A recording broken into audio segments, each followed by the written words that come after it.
Are you tired of manually deleting every unwanted profile from your Klaviyo list?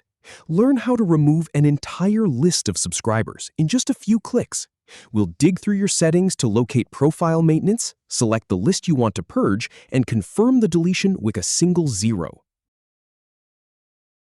First, click on your profile in the lower left corner to open your account menu.